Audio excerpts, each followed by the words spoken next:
the Lady Gaga Cinematic Universe is real, and all of her music videos are connected in some way.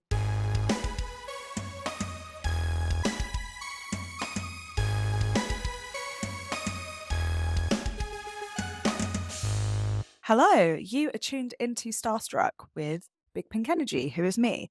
Maybe you're here for a chat about pop culture, music news, or gossip, or maybe you're listening because you're secretly in love with me. Let me warn you up front, this show contains inevitable mentions of Lady Gaga because she is my whole universe. It's our first episode of this show, and I wanted to do something very deep, unhinged, fan level behavior kind of stuff for the first episode, because why wouldn't I? I have a theory that the Lady Gaga Cinematic Universe is real, and all of her music videos are connected in some way.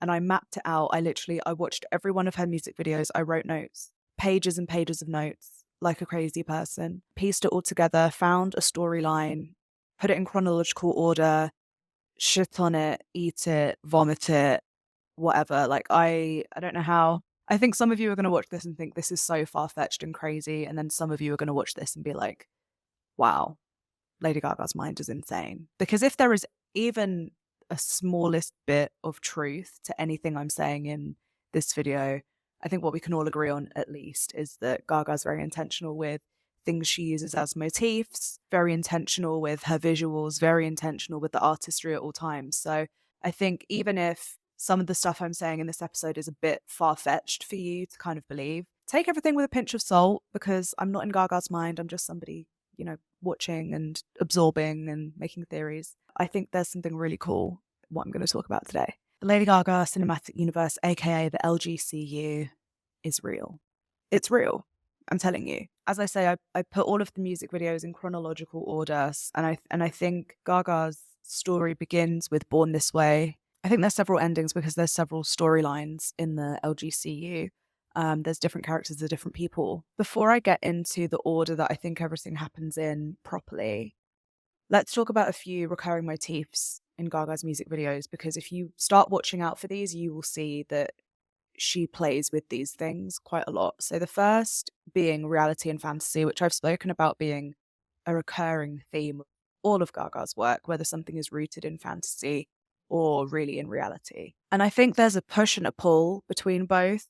There's times where, reality is kind of all the way in the back, and then fantasy is totally in the driver's seat. And then there's some times where it's the opposite. And then there's times where it's a blend of both. Like the Marry the Night video, for example, is her retelling something that actually happened to her, but she has tweaked it. She's filled the ugly parts of the painting with beauty in her mind. So something to note, I guess, on this story is, even if we are taking everything we see as like the truth, take even that with a pinch of salt, because the narrator is Lady Gaga, who admittedly herself has said she likes to retell things with elements of fantasy so she can remember it how she wants to. So that's one thing. Another thing, I think there's a push and pull between good and evil. I'll talk about that a lot later on, but I think we now have this new character that we've titled the Mistress of Mayhem, who I'm theorizing has always been there all along from day one. It's just now we have a name for her and we know a little bit more about how she operates. There's definitely a push and pull between good and evil in all of Gaga's videos. You'll see there's a lot of characters dressed in all black or all red, like the Disease and Abracadabra videos. And then you're going to see there's a lot of characters dressed completely in white, again, like the Abracadabra video. And I think this is good and evil at play here, like a mix of both. I also thought this would tie into like the Madonna whore complex that we see a lot in pop culture, well, in just art in general. The saint, the good person, pure, virginal, good-hearted, hopeful, optimistic. These kind of characters represented in all white, and then evil characters represented with like dangerous colors like black, red, claw-like nails, and things like that. I think there's definite characters in Gaga's videos where she's leaned all the way into that kind of like Madonna, and I mean that as in the saintly version, not as in Queen of Pop Madonna. She's leaned all the way into that in some videos, and then she's leaned all the way into kind of the evil, the devilish, the she-devil character in other videos. There's definitely a mix of both. So yeah, I think look out for that as well as we go along. The third thing I've noticed there's a push and pull between are two locations, New York City and Los Angeles / Hollywood / California, I guess. And I would say these two locations are very important because obviously one is where Gaga was made in a sense. She was made in New York. She was literally born in New York and she became Lady Gaga in New York. She became famous between New York and Hollywood because she was living that life as if she was famous already in New York. But it wasn't until she kind of came over to LA and started really immersing herself in the entertainment world, playing clubs worldwide and doing shows and taking whatever opportunities she could. I think Los Angeles is kind of where her star power became real. It's almost like she was a star in New York within her world, and then she was a star on a worldwide stage once she hit Los Angeles a little bit. So I think you'll see that a little bit too in the music videos. I found it helpful when I was analyzing all of the videos to write down which location they were set in, because some of them are very clearly set in New York. Like think of the Edge of Glory video or the Marry the Night video. They are fantasy versions of New York City is where those music videos are set.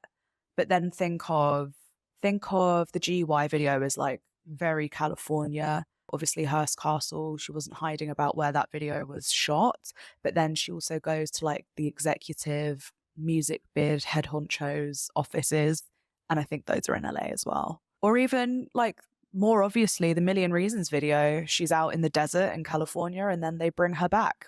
They bring her home and she's performing again. That is a very obvious, real reality version of Los Angeles in Gaga's videography. So as I say, there's definitely a mix of both, a push and a pull between all of those things. Something else I've seen Gaga play with a little bit in the videos, and I think this ties into the element of fantasy or performance rather than having a real moment, is the use of French. She will put some dialogue sometimes in French, such as in Paparazzi in the beginning. I don't know if you guys remember, she did a promotional video for The Fame called The Fame Part 1. She's speaking in French entirely in that short film. There's another one, the Marry the Night video, where she has her meltdown and she's on the phone with her manager and he's telling her that she's been dropped from the record label.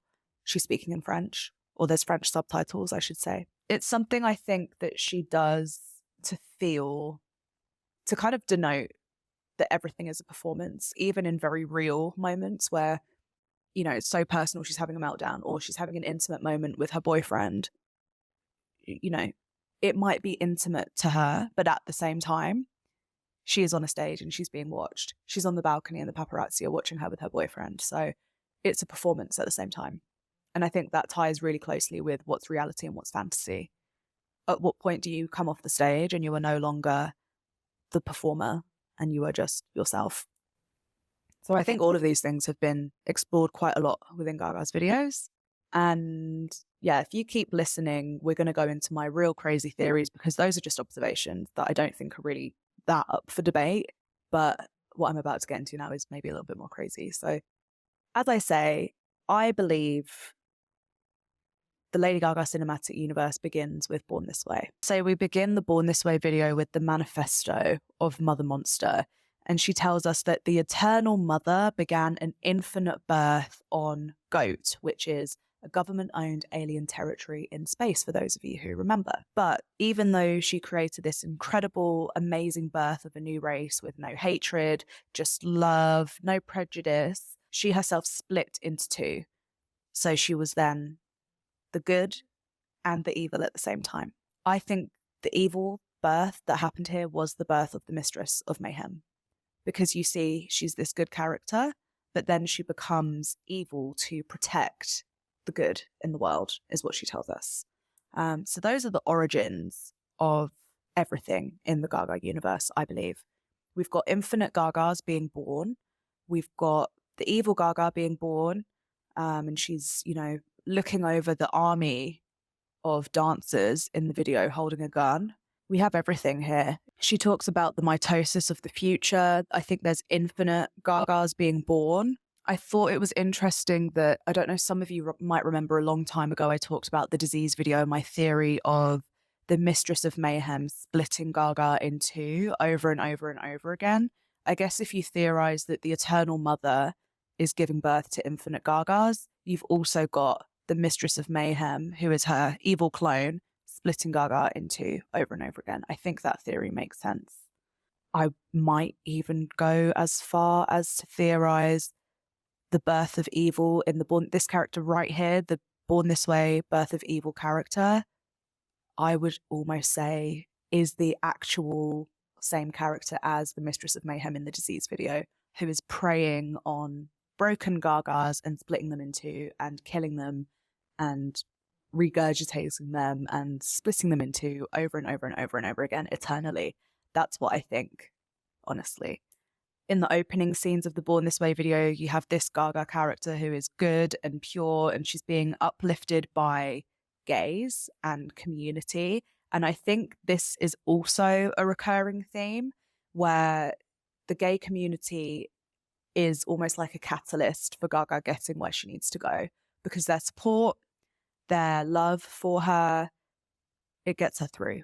And I think that's what's happening in the Born This Way video in the beginning when she's surrounded by all of these dancers. That's her community really showing up for her. You've also got Zombie Gaga in this video. Ever since the Abracadabra video came out, I've been writing Dance or Die, and so many of these Gaga characters and storylines in these videos make me think of Dance or Die, those specific words. And I think the zombie character in the Born This Way video is another Dance or Die situation. Like, she needs to become stronger or she's weakened like the skeleton. At the end of the Born This Way video, we see Gaga landing in New York City on a unicorn. And I think that's the beginning of the timeline of what I'm going to call our Lady Gaga or pop star Gaga, because I think this video is saying there's infinite Gagas everywhere. I know this sounds insane, but think of it. She's birthing and birthing and birthing. Eternal mitosis, eternal birth. There's just an infinite amount of Lady Gagas out there. But the one we know is the one who was born to be famous and succeeded and made it. And we're following her storyline, really, I think, is what's happening with the majority of videos in Gaga's discography. There's some that sit outside of this pop star Gaga, but I think the one that gets off the unicorn in New York City at the end of the Born This Way video is our Gaga. The next chronological video in this timeline, I believe, is the Alejandro video.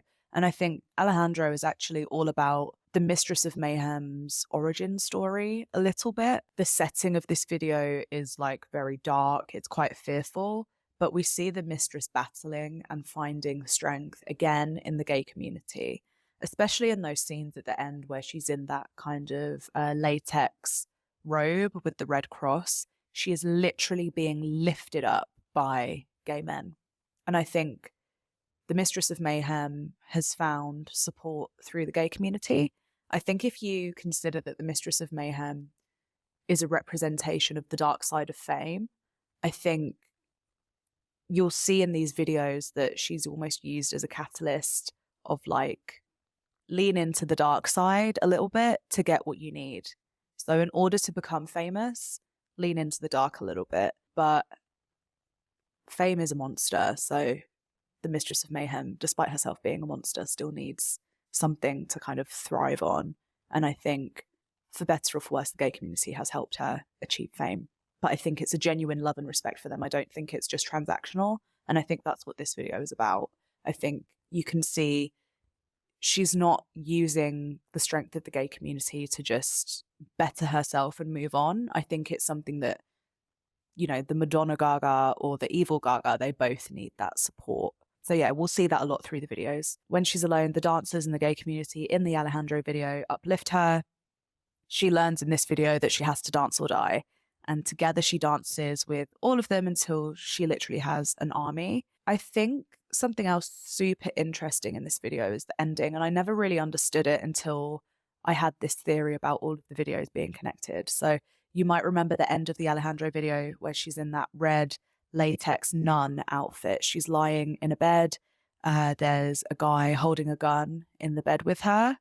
And then the end frame, it's Gaga's eyes and mouth like burning the film almost, and there's this little fizzling, crackling sound effect at the end of the video. And my theory now is that that's depicting the Mistress of Mayhem entering infinite timelines, almost to haunt all of the Gagas. I know this sounds crazy, I know it sounds far-fetched, but I think it kind of pieces together quite well. I've always wondered what that represented. And listen, whether you don't agree with my theory in a literal sense, that you think Gaga planned this out, that's fine. I think that's totally plausible that I'm chatting nonsense. But I think you at least on some level have to agree that there is a recurring character dressed in all black or in all red that seems to be tied with this idea of a dark side or an evil that we've seen long before the disease video. And I'm just connecting the dots, that's all. I think the Alejandro video also has strong themes of LGBT and religion. I think traditionally we know religion isn't accepting of the gay community. And I think there's also a bit of a push and pull going on between that in the Alejandro video as well. If we're taught religion is all about being good and the path we need to follow, where do LGBT people fit into that? Because you're telling these people that their existence is wrong. So I think it's kind of Gaga also trying to blend both of those. She's a religious person, she's a spiritual person, but she also believes that LGBT people are people. And as I say in this video, this shows her relationship with them, how she's found love and support from them, so she can't turn her back on them. So I think that's another interesting thing that's happening in this video. Okay, what's next? The next step on from this video is a bit confusing. I think we are split from Alejandro into 4 different timelines. Let's start with Bad Romance. Now, the beginning of the Bad Romance video literally tells us where it's set. It's set in the bathhouse of Gaga. And I think this is almost like more of a fantasy setting. So you can take that literally, as in, you know, we are literally in a completely made up place in Gaga's head.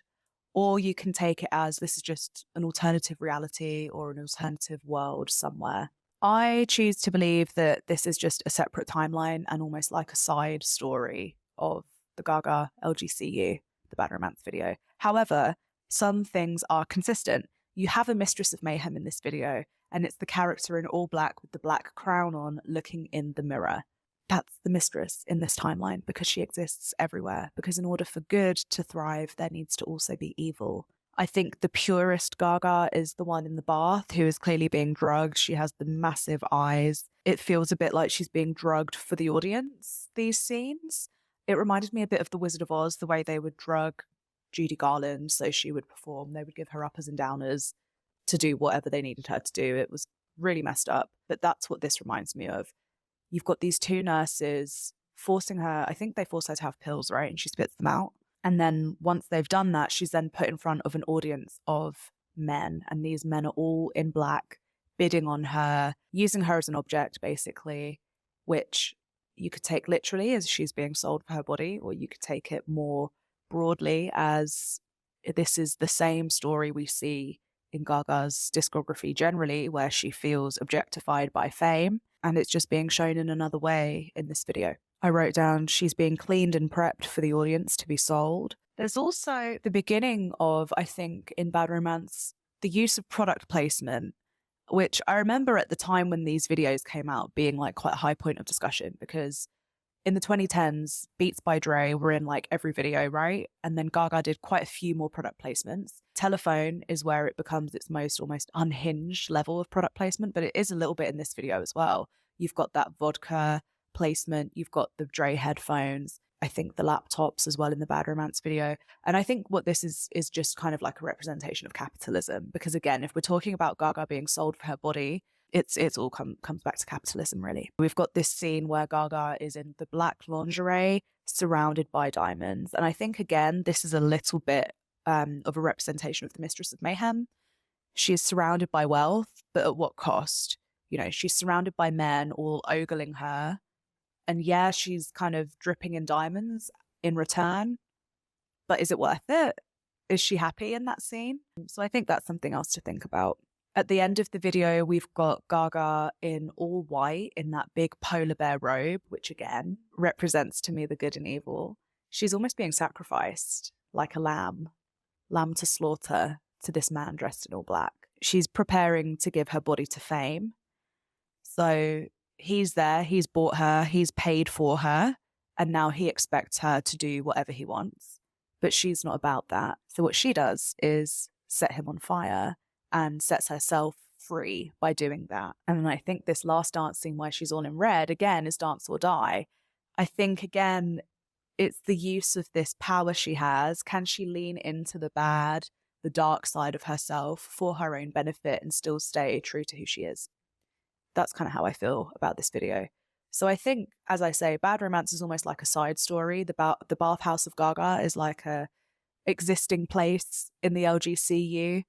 It's not relevant to our Gaga's pop star timeline.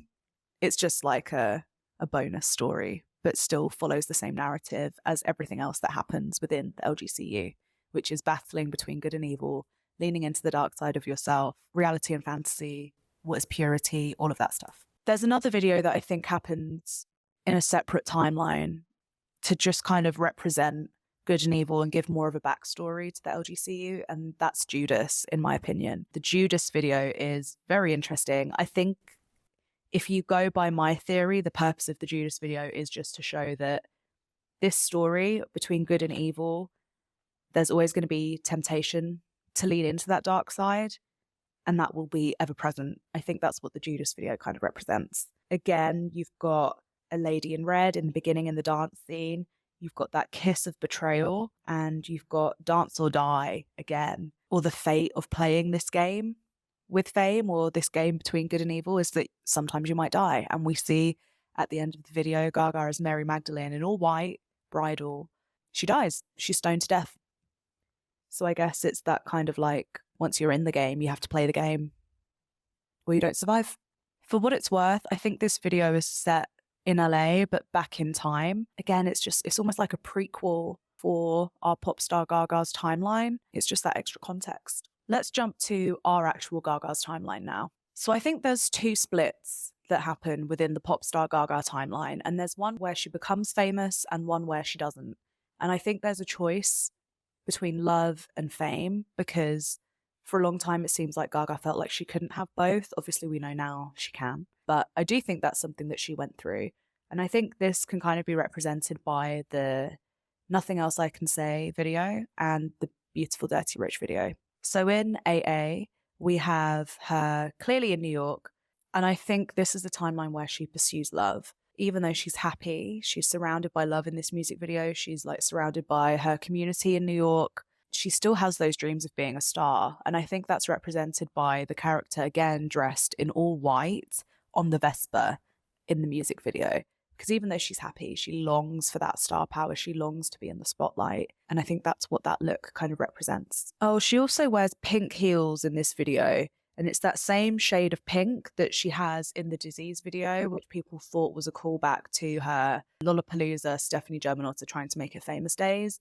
And I don't know if that was intentional, that shade of pink on her shoes, but it really made me think of that. I also thought the yellow outfit in this video was almost a bit like subliminally chasing that sunshine in California, dreaming of the spotlight, the sunshine, California heat, and the fame. The other split is the Beautiful Dirty Rich video. And I think if we're thinking of this as following on, the order would be, just to reiterate, starts at Born This Way, then we go into Alejandro to see the Mistress of Mayhem origins, and then we see our pop star Gaga, who landed in New York on the Unicorn, become famous. And step one is the Beautiful Dirty Rich video right here. You've got these dark characters. You've got the lady in red. You've got someone in all black, surrounded by dollar bills everywhere. And then you have Gaga dressed as a French mime, a performer, and she's willing to almost like twist and move herself in the way that she needs to chase this dream of becoming famous. At the surface, this music video is just, you know, a fairly simple, low budget way, I guess, for Gaga to create a really cool, artistic, creative vision for her song. But I definitely think she was influenced by this idea of like a dark character surrounded by money and being seduced by fame, seduced by wealth. She's not famous yet in this video, but she visualizes what her life would be like. She becomes the lady in red and dances with the mistress's minions. So I guess this video is just saying she made her choice to become famous. The next step in the timeline is the Love Game video. In the beginning, we see her with two dancers, and one has the word love shaved into their hair, and the other one has the word fame. And this is literally what we just talked about, the AA, Nothing Else I Can Say music video versus the Beautiful Dirty Rich video. She has a choice to make. She can be seduced by fame, or she can choose to have love, community, and stay in New York. And the Love Game video, I think, is her choosing to become famous, pursuing that, and making her journey towards Los Angeles. Take this with a pinch of salt again. We also see her transform from light to dark. You'll notice in the beginning, she's in this white outfit coming down the stairs and then enters the subway. And then while she's on the train, she spins around and suddenly she's dressed in all black. It's like she's made her decision and she's willing to do whatever it takes to become famous. There's also two dogs watching her at the start of the journey. There is this recurring motif as well that I didn't talk about earlier of her being with like two other figures, whether it's two dancers, these two dogs that show up in the videos a lot. There's always, well, even Love and Fame, it's like her in the middle of Love and Fame. There's always like these two forces that she's kind of like picking between, or these two background characters there kind of watching over her. I think in this video, the two dogs is representing the audience. You know, they're watching to see whether she's going to succeed or fail. They might be real people. They might be people made up in her mind. It might be a delusion, that kind of sense of inner fame before she actually achieves real fame. There's a lot they could represent, but yeah, I thought that was important to note. On the journey, the police try to stop Gaga, but as she's taken the dark path, she's able to seduce the police and make her way out of imprisonment, or so she thinks. The power of seduction is something she'll use to achieve fame as she seduces the world to become the most beloved pop star.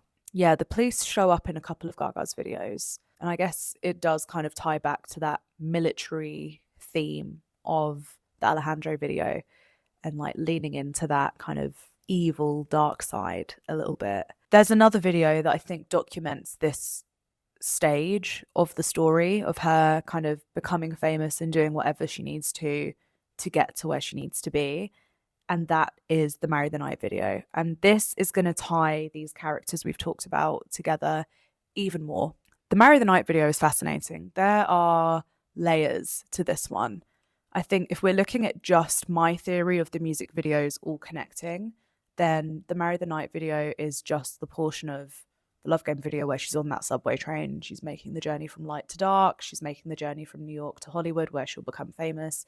That's what is happening in this music video, but this is almost just like a deep dive look at that one segment of her journey. And it's very, very important. There's so many levels to this. If we look outside of my theory for a minute, there's so much going on here that we could talk about. But this truly is her explicitly saying the reality and fantasy split is something she does intentionally in her work. She's dreaming and manifesting her fame as a beautiful ballerina. You know, the ballerinas are so poised and beautiful and almost like the best in class of a performer, right? To be a ballerina, you have to be so disciplined, so dedicated to your craft, so on point with everything. And I think that's why she chose the ballerina dream as the representation of her becoming famous, just being so hot on her craft, so dedicated that she has to make it. I think that's why she sees herself as a ballerina in this dream sequence. And then we also see her have a meltdown. And as I say, she even knows that her rock bottom moment is a performance. She's looking directly into the camera while she's having that meltdown. We have the French subtitles again. It's very chaotic. There's a lot happening. I also wrote down trauma through to fantasy. She needs fame to survive when she says, I'm going to be a star because I have nothing left to lose. The mattress on the floor when she's having her meltdown back at her apartment is red. I think once this kind of prelude in the Marry the Night video is over, the music begins. And I think this is her becoming the mistress of mayhem to get to where she needs to be.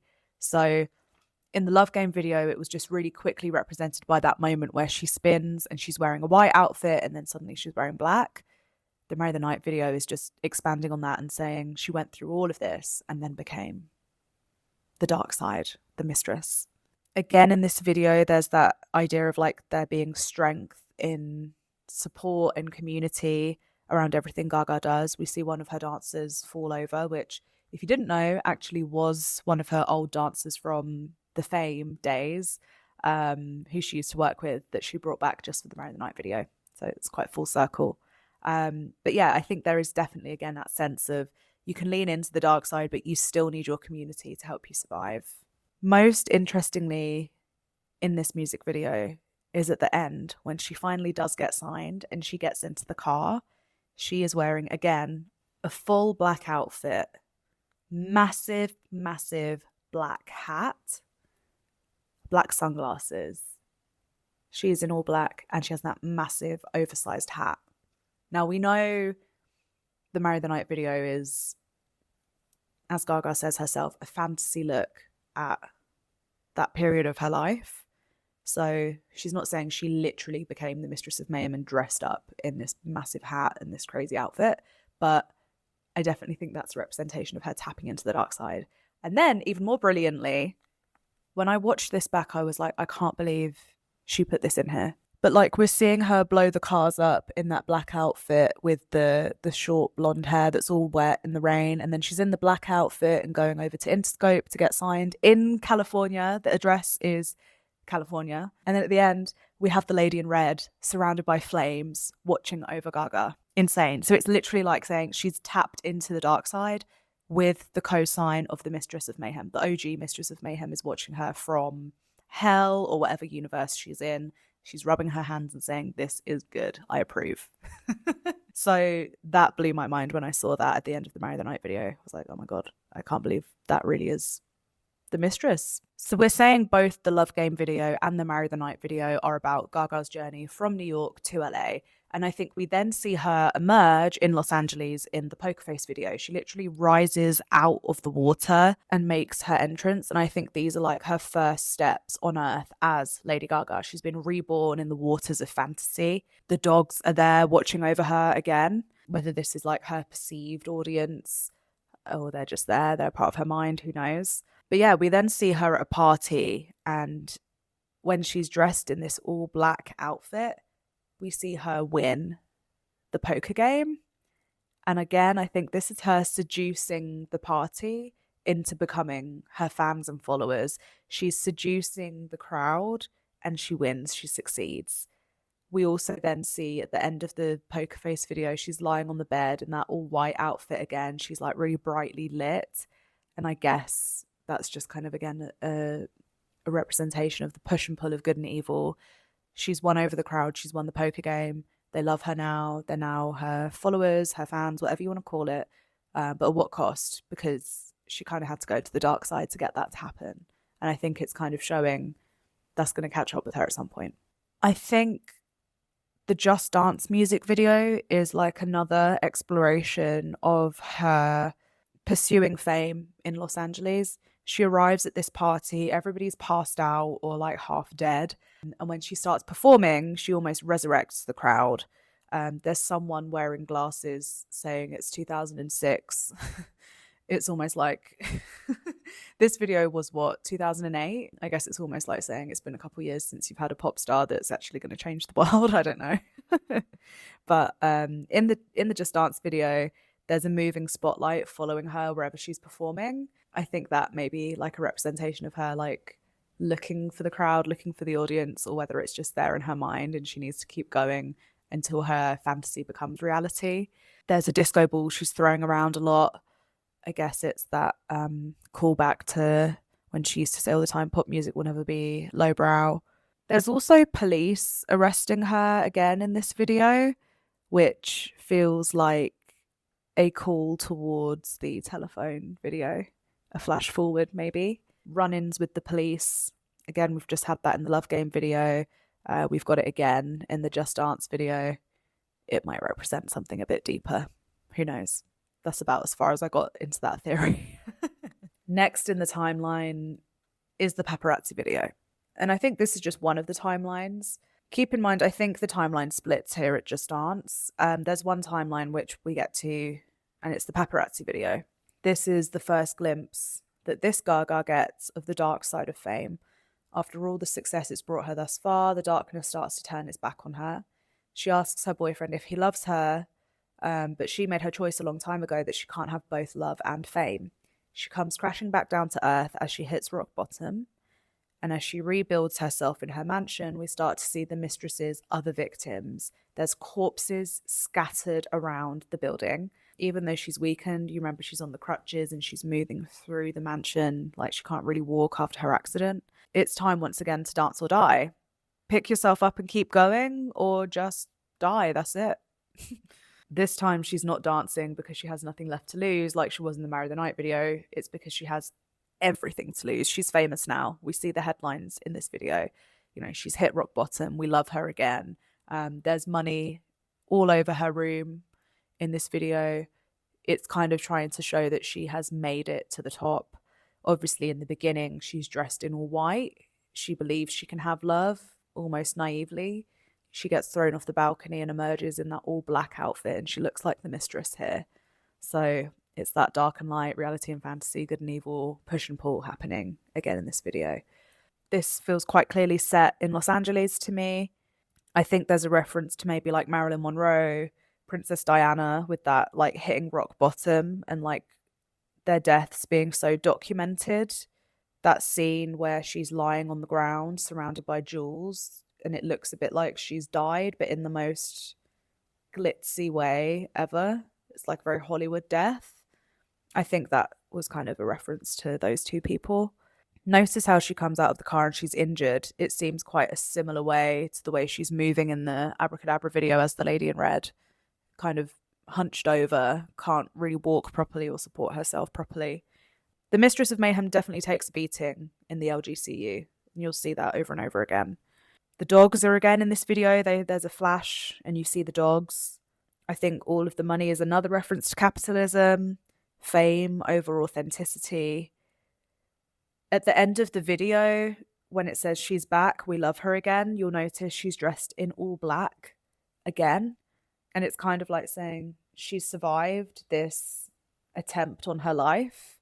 She danced and didn't die, but there's still a price. So that's why she ends up in prison at the end of the video. After escaping all of those run-ins with the police we've seen so far, she actually lands in prison this time. And that follows on towards, obviously, the telephone video. The telephone video says it's set in the county jail prison for bitches. I don't know how important the location is of the prison, to be honest with you. This is just one timeline, as I say, and we'll see this timeline through to the end until I jump back. But in this video, I think the mistress is in the prison yard. I think the mistress, quite cleverly, is actually played by Natalie Germanotta, Lady Gaga's sister, in this music video. She looks very, very similar to Gaga, but just like a dark version. Gaga's blonde and Natalie is brunette. It feels like a dark and light kind of representation with those two. The cigarette look feels like the Mistress of Mayhem, and the look when she's been bailed out of prison feels like the mistress. Again, the massive hat, the sunglasses, that dark, kind of sinister feeling to her demeanor, that feels very Mistress of Mayhem to me. Gaga's walked into the prison by a guard on either side. Again, feels like a callback to when she's been accompanied by two dogs or two dancers either side of her. She fully takes on the mistress persona to survive her time in prison, embracing evil to seduce her fellow prisoners and enact revenge on men who didn't believe in her. Embracing evil comes in the form of fully exploring capitalism, with the entire video being littered with various product placement and brand deals. Telephone, I remember there actually being articles written about the amount of product placement there was in this music video. It is rife with product placement. You've got like the Virgin Media telephone that she calls. She sneaks into prison. The diner scene with like the Wonder Bread, the prison guards on Plenty of Fish dating website. Like there's a lot of product placement in this video. But again, it links to capitalism, and Gaga herself said this, I think, in the interview she did with Vogue about the outfits she worn over the years, how this video ends in like full American flag outfits. It's a commentary on America and the American dream. At the end of the video, there's police sirens. Gaga and Beyonce flee the scene and they promise to never come back. And they still haven't.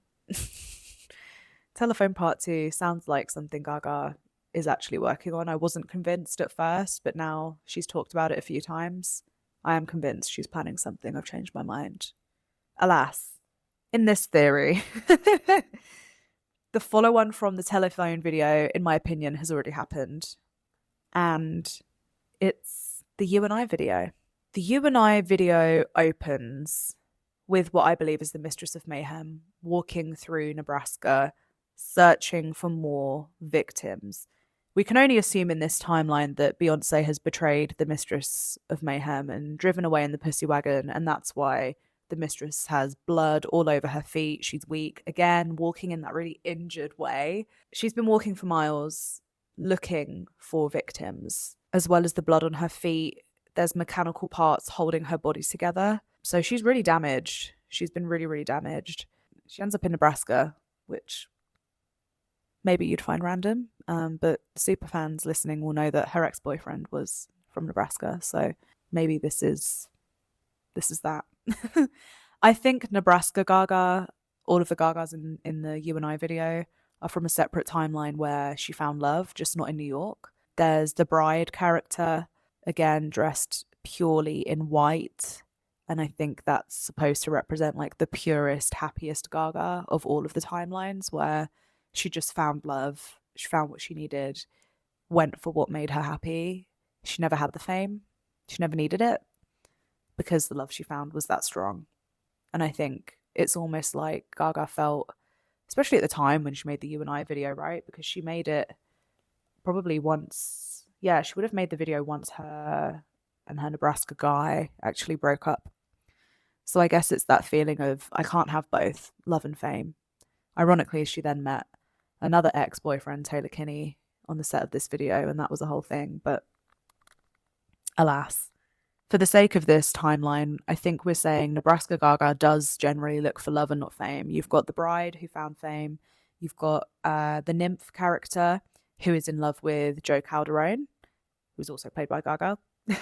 Joe, to me, represents John Wayne, and John Wayne, to me, the song, represents the guy that You and I is actually written about. So that's all tied as well.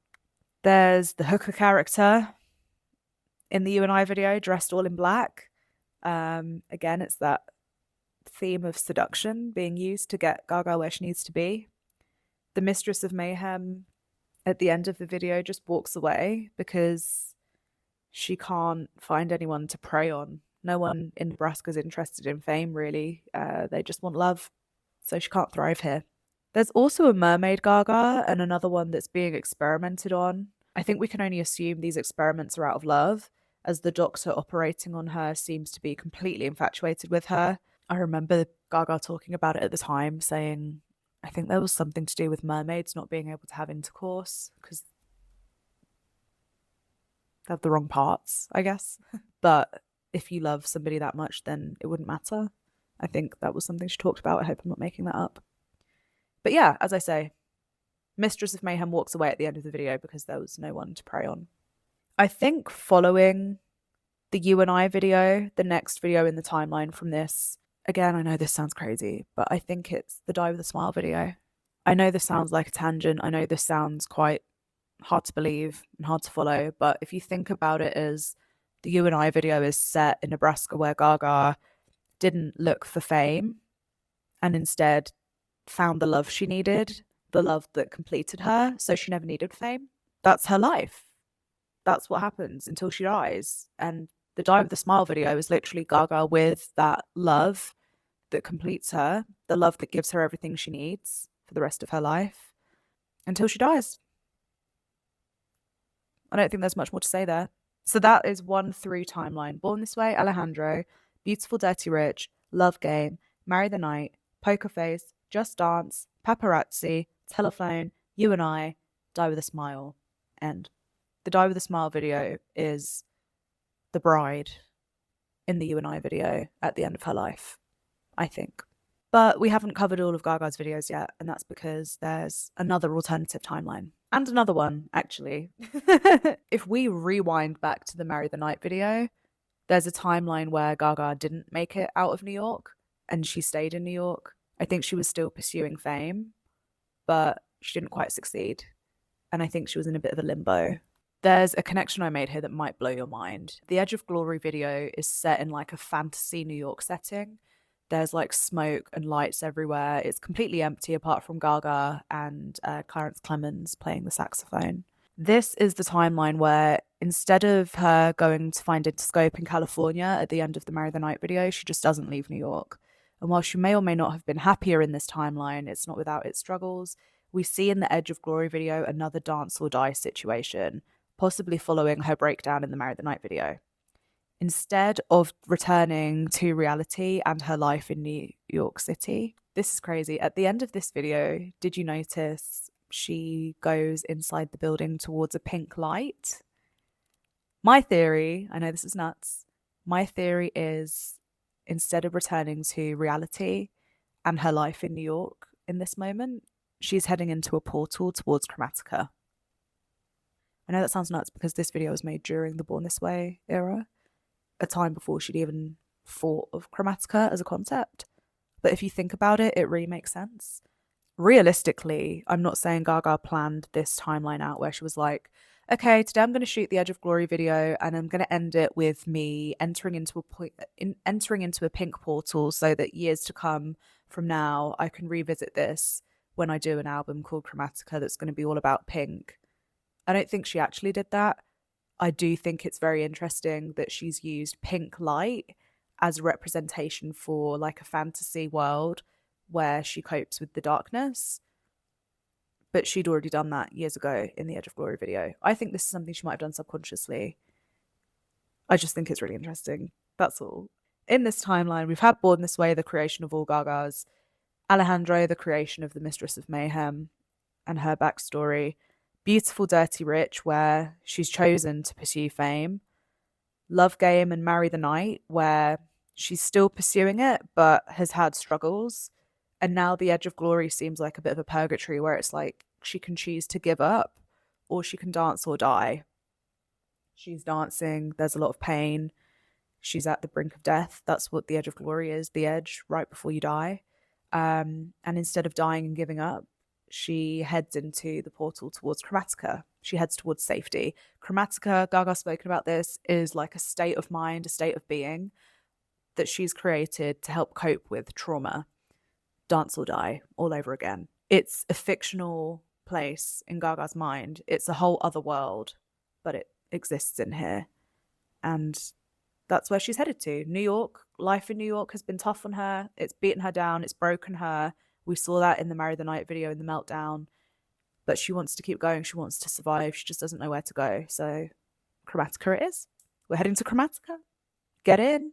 The next time we see the Edge of Glory Gaga is in the Rain on Me music video. She's injured and broken at the beginning. She's lying on the floor. The scene looks similar to the rooftop in New York we saw in the Marry the Night video where Gaga is blowing up the cars. That's where she embraced the Mistress of Mayhem once before to help her survive. But in the Rain on Me music video, Gaga needs to accept the darkness in her life in order to heal. So again, it's time to dance or die. With love from the community, we see the dancers again in this video, and Ariana Grande, most importantly. She can make it out alive. We see how her tears in the real world cause a downpour in Chromatica. There's that frame where it's just Gaga's eye, and there's graphics on screen that are saying like flood warning. I think that's what that is. It's that representation of, real world emotion being processed through this fantasy world of Chromatica. I think where Chromatica is a fictional place based on Gaga's real world with elements of fantasy thrown in, I think there's also a Chromatica that looks like New York and a Chromatica that looks like Los Angeles. And I think the New York Chromatica is the one that looks like the Rain on Me music video. And I think the LA Chromatica is the ones that look like the desert in the Stupid Love video and the 911 video. Following Rain on Me, I think she leaves Chromatica and ends up in Purgatory, which I think is the Abracadabra video. But I'm going to talk about that later. But the end of this timeline is the Abracadabra video, in my opinion. Let's head back to Just Dance. Back in Los Angeles, where pop star Gaga is thriving and enjoying success, she realizes she has become addicted to the applause, which she needs a constant drumbeat of in order to survive. She's haunted by glimpses of her past life. In the applause video, we see a brunette girl sleeping on a mattress. She's being given the choice to dance or die. She has nothing left to lose. In the applause video, the Mistress of Mayhem has taken over Gaga's mind and soul, and she battles between being an authentic artist or fighting for cheap applause from the audience to keep surviving. We see how the applause has helped Gaga overcome an injury in her hip, where once she was broken, she now walks with power engulfed in purple light. In this video, we actually see the successor is the goddess of love, showing that as long as you have love and authenticity in your art, that's the righteous path to take. The goddess of love is inspired by Botticelli's Venus. The mistress barely makes it out of the applause video alive. We see her as a fallen angel, and then we also see that in the GUI video, which is next in this timeline. So the GUI video opens with the fallen angel. She has an arrow shot through her back, and we see all of these businessmen surrounded by dollar bills grabbing the money, and then she's left there discarded because the money's been made and there's nothing else for them to stick around for. On to the next. She doesn't serve a purpose for them anymore. I think her being shot in the back implies that she was trying to fly away and save herself, but they shot her down to carry on using her. I think this character is the mistress because she's kind of dressed in brown. It kind of shows that she's dark, but she's softened a bit. She's not pure evil because she's so wounded that she's come back to the human side of herself. And she's realized kind of just following that dark path doesn't get you to where you need to be. And I think that could also symbolize her kind of turning back with the arrow being shot through her back. She's turned back to try and go towards the good, but was shot down. She's actually rescued by gays in this video. I don't know if you noticed, but the same community who have helped her time and time again, the gay community, literally heal her at the beginning of the GUI video. I love that you've got Andy Cohen and the Real Housewives in this video because it kind of shows that the people who the gay community embrace are powerful, outspoken women, and Gaga's one of those. She sees herself in them. The gay community always embraces powerful women who other people might find obnoxious, for the lack of a better word. But yeah, in this video, Andy Cohen himself is helping to empower Gaga, so she heals and re-energizes and comes back. In the castle, we see Gaga toying with becoming the mistress again. There's the lady in red in the bedroom, where Gaga just looks fucking sensational, I have to say. Or there's also like Gaga dressed in all black, almost a bit like Black Swan makeup, in the pool. And I think this is Gaga like working on her star power. She's also dressed in gold, almost like, again, that like really powerful goddess-like character. But yeah, she's working on herself. She's rebuilding her star power. And then at the end of the video, she gets her revenge. So she's with two of the Real Housewives, again, dressed in all black to kind of show that she's leaned into the dark side of herself or, you know, pulled on those Mistress of Mayhem powers to get her own back. She distracts the executives with just a few dollar bills, but then reclaims her power entirely. It shows how easily led the executives are by money. It's their main motivation, so they can't really see past that. They can't see it long term. You know, Gaga's there with a weapon, but instead of protecting themselves, they grab the money. It's short-sighted. It's not sustainable. If they were smart, they would have taken care of the weapon, but they're just easily led by money. I think once she gets her revenge, she travels into the desert, and the next time we see this timeline's Gaga is a flash forward to the Perfect Illusion video. There's not tons and tons of symbolism in the Perfect Illusion music video, but I thought it was interesting that she gave us a trilogy very, very explicitly. And I think probably because the fans had just been bugging her for Telephone Part 2 so many times, but maybe she didn't realise that the fans want a Beyonce Gaga reunion and not necessarily like a music video trilogy, but I like that she gave us a music video trilogy anyway. There's a clear storyline here. She's in the desert. It's again, for me, a bit of like a risen from the ashes dance or die situation. This video feels a bit like a battle. She's in the middle of the desert. It feels a bit like she's trying to find her way home after the GUI video, and she tries to get herself as far as she can back towards Los Angeles. But yeah, this video is like really a battle. There's not much else to say though. Until we get to the Million Reasons video, you can see she's kind of broken here. Fame has broken Gaga. After fighting to survive, she's quite injured. She's picked up by her team, and her glam team are trying to kind of patch it up and soften the effects of like her battle scars, I guess you could say. But yeah, she's really, really, really hurt in this video. And the applause that used to help her doesn't help her anymore. It just hurts. What actually helps her in this video is like real human connection, and also a bit of a callback to faith and religion, which I guess is kind of saying, if you're going by my theory, that pulling on the dark side for so much only hurts you in the end. And to heal yourself, you do need to kind of look towards the light and not just be so in the dark all the time. The Million Reasons video for me is very, very clearly set in LA. I think also this is a story that, even though we only see it kind of play through once in the Million Reasons video, it does kind of flash back again. So if you watch the Million Reasons video, she's picked up by her team in the beginning, but then like halfway or after halfway through the video, it's showing those scenes in the beginning where she's like on her own and like crying in the desert. I think that's kind of representing that this is a thing that happens over and over again, battling for her life, being beaten down and having to be picked up and brought back, having to perform in front of an audience after being at your lowest point because everyone's expecting that of you. That's her job, to perform, to be a performer. So it doesn't matter if she's just had a meltdown in the desert. It doesn't matter. She has to perform. That's who she is. It's her job. It's the life she chose. I think that's what the Million Reasons video is all about. But it does continue on through to John Wayne video, which I think LA seems like, I think Million Reasons, the video seems quite set in a reality version of LA. And then the John Wayne video seems a bit set in that like fantasy version of LA, which makes sense with my timeline.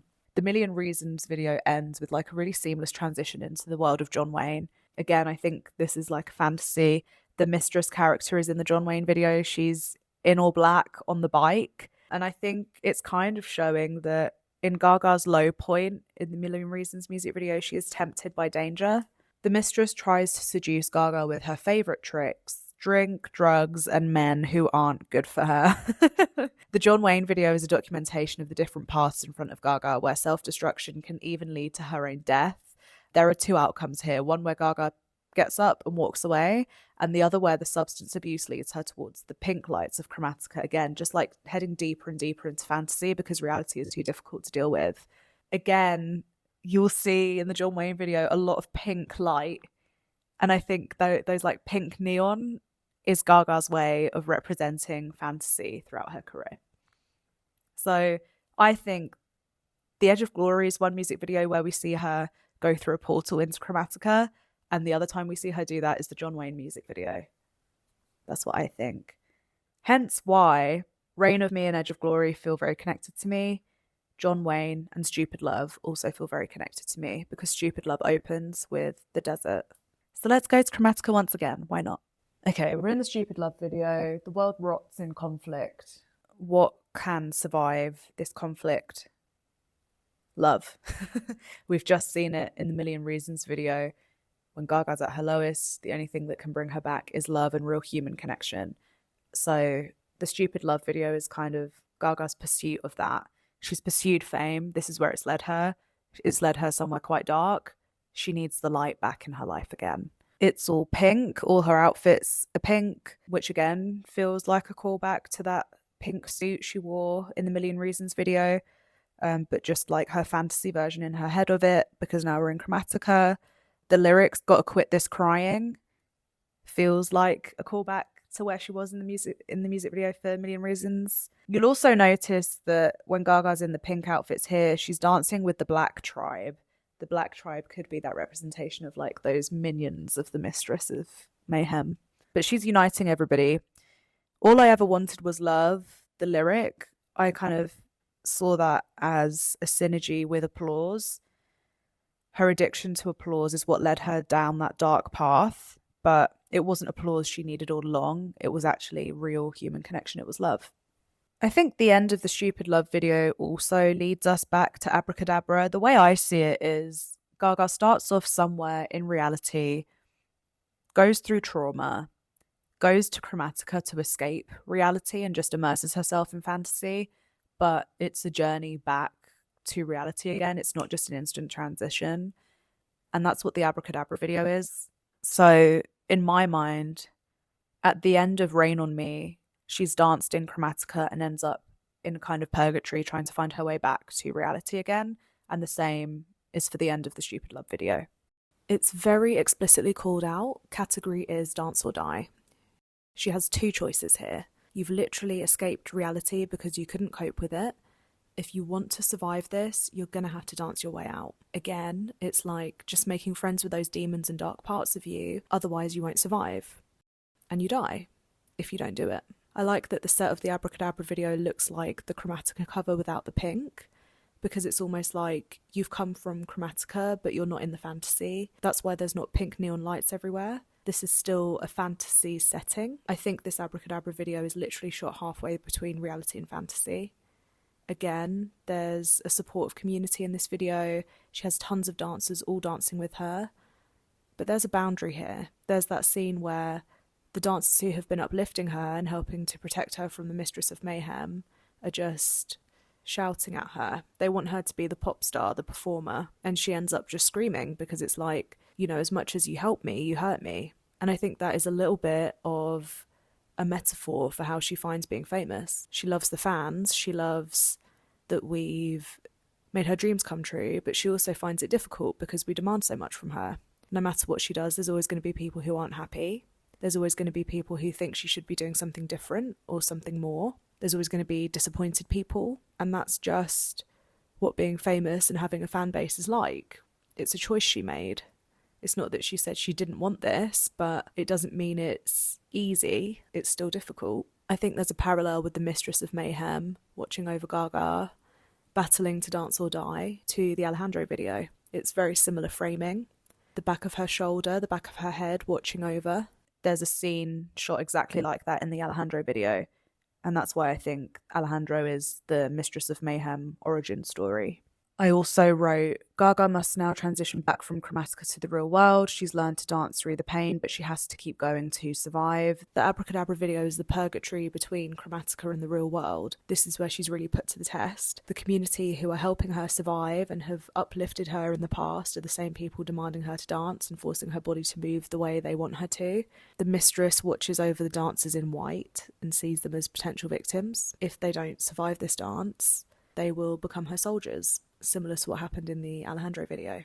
She's angry at the end of the video where Gaga seems to have survived. I do think there's one other timeline in Chromatica where Gaga doesn't make it out alive and doesn't make it to this Abracadabra purgatory, and that's the 911 video. 911 is another video that just has so many layers to it and so much to discuss. But here's what I wrote. Yeah, this is the timeline where Gaga doesn't make it out alive from Chromatica. One of the mistress's soldiers, dressed in all black on a horse, leads her through her memories, where she's experiencing an altered depiction of what's happened in the real world as a way to protect her own mind. There's symbolism here with the hair and makeup transitioning from blue to red as Gaga comes closer and closer back to death and reality. In the end, Gaga cannot overcome the battle in her own mind, and she keeps trying to escape and move past each scene instead of embracing the darkness. You'll see this.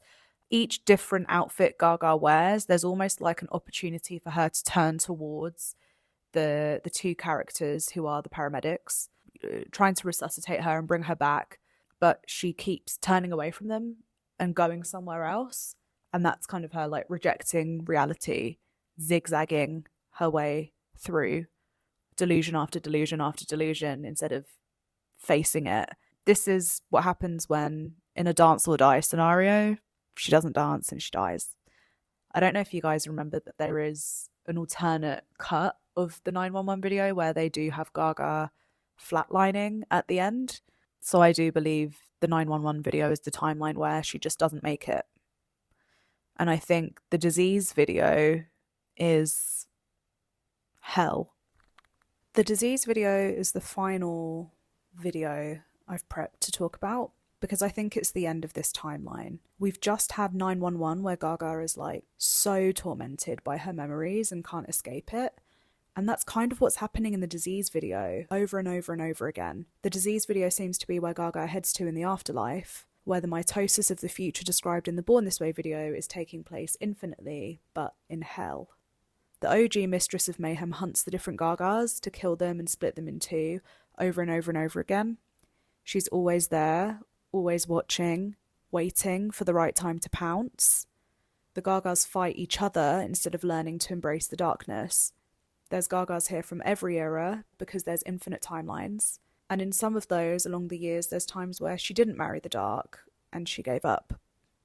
The only hope of escaping hell and the mistress is to stop running and accept the darkness. And that for me is shown quite explicitly in this video. I think it does feel like a halfway between reality and fantasy setting here. It's not full fantasy, it's not Chromatica. There's something off in this video, the way all the houses and the cars are identical. Gaga's being hunted in this video by the Mistress of Mayhem. I think My Biggest Enemy Is Me, that we heard her say in the 911 video, makes sense with Disease being the follow-on because she's literally battling herself. There's also the pink nails and the dark hair, which I mentioned earlier being a bit of a callback to pre-famous Gaga. As she's being split in two, she has more enemies and more voices in her head, but it's just happening over and over and over again. Gaga confirmed in an interview that Disease is about someone who is no longer alive, or somebody who didn't survive in the Abracadabra video, which again makes sense with my theory, this being the follow-on from 911 where Gaga didn't survive.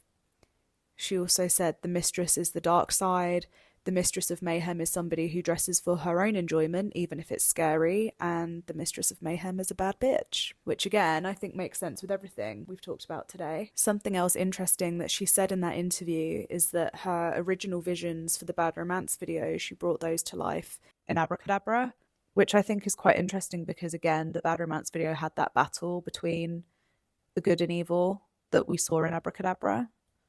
It's like there's a story being told over and over again with Gaga's videos and music of that choice between good and evil, fame and not being famous, home and Hollywood, applause and real genuine, authentic connection with people. There's a push and pull, there's a battle happening, there's a tension and a friction in all of these stories. I think all of the timelines are just going through different endings of who wins those battles.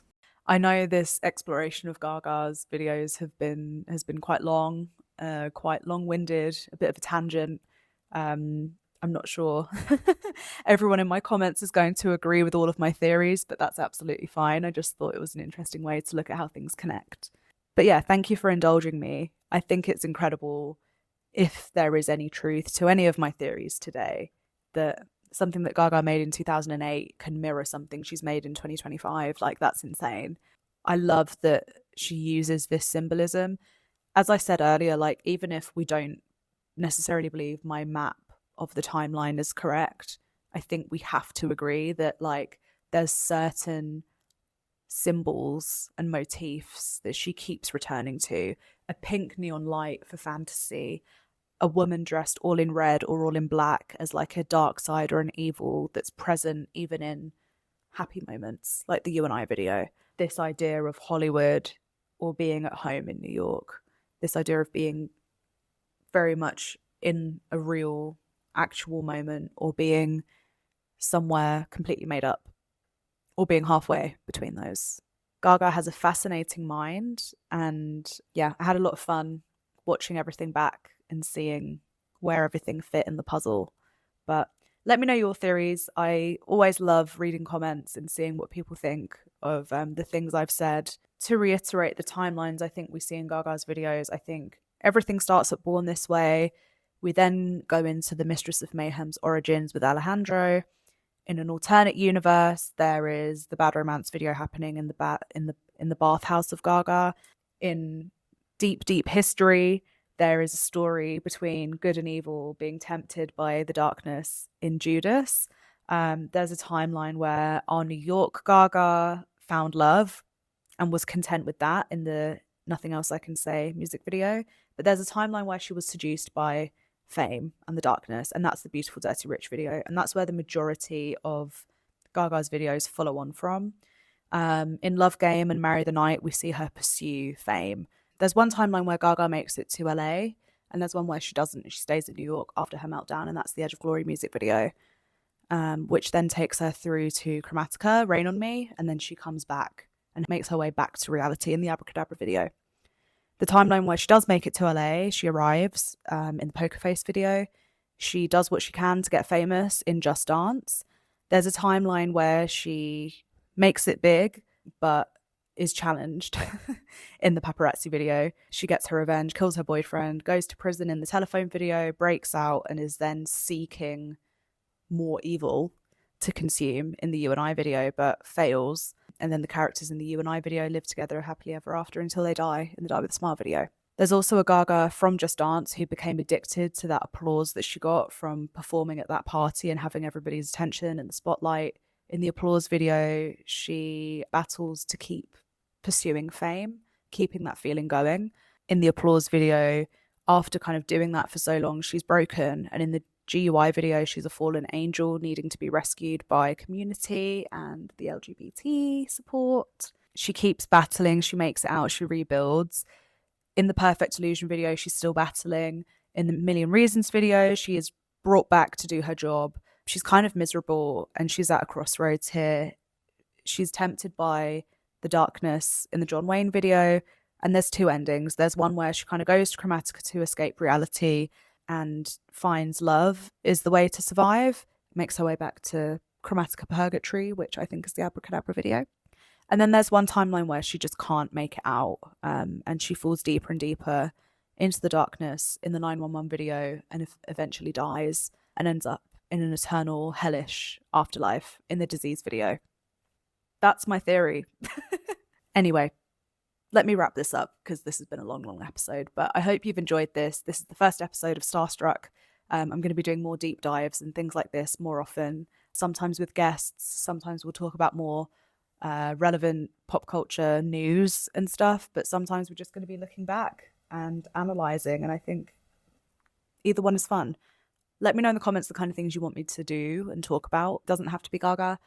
It probably will end up with me referring to Gaga at some point, though, because I'm obsessed with her. But yeah, I'm going to do one more episode of the Countdown to LG7 podcast as well, just to round it off. Once I've had a bit more time to spend with the album and analysing it and my thoughts and feelings on it and everything. I've already done my initial reaction video, which if you haven't seen, you should check that out. But yeah, thank you so much for the support as always. I hope you like this new format and this new show. And thank you for all your support and love for empowering me to feel like I can do something like this. Thanks for listening. Thanks for watching. However you're tuning in, don't forget to subscribe, comment. I love reading your comments. I really do. But yeah, thank you so much. Best wishes and kisses. Bye-bye.